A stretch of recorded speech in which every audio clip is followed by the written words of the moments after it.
Magandang araw sa inyong lahat. Ngayong araw ay meron tayong gagawing timbangan. Ito ay 20 kilo gamit nila sa palay o bigas. Medyo tingnan natin ito. Kulang na sa mga tornilyo. Pinali na lang nila. Pinali na lang nila. So, ang sabi nila, pag kinumpara nila ito sa digital nila, iba ang timbang nito, paiba-iba. O hindi pa pareho ng sa digital. Normally, ang sa digital ay accurate yan. At pag, basta't hindi nagloloko yung digital, pag kinumpara dito, ito ay, pag hindi ka parehas, duda sila dito. Kita muna natin. Hindi rumahit dito.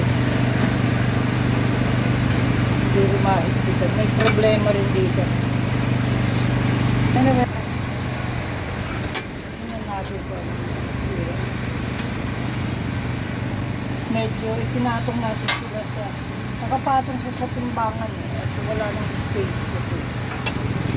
Medyo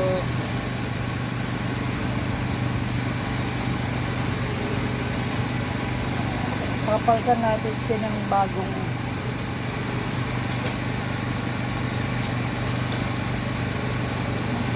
pinali na lang.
Isa pa natin nakita.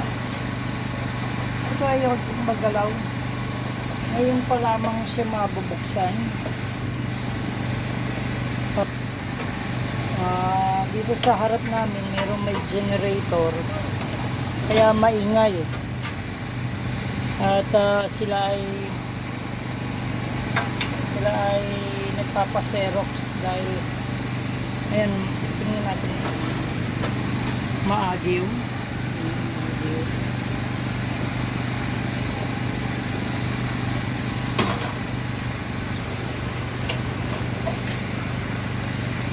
Pero bago-bago pa ito eh. Kaya nga lang wala na siyang salamin.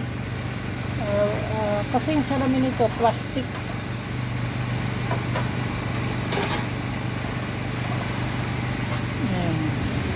May itlog ng ipis. Ito yung medyo baluktot na rin, oh. Mabibigat yung kinakarga o tinitimbang. Maagiw siya. Maagiw.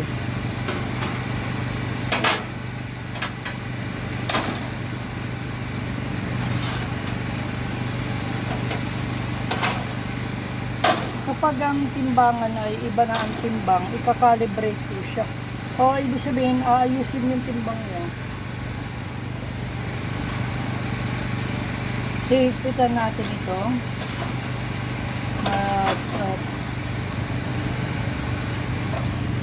Ano pa bang gagawin natin? Nalagyan natin ng mga tornilyo, idediretso natin ito dahil baluktot na. Saka testingin natin yung calibration niya. Okay. Sige, yan muna.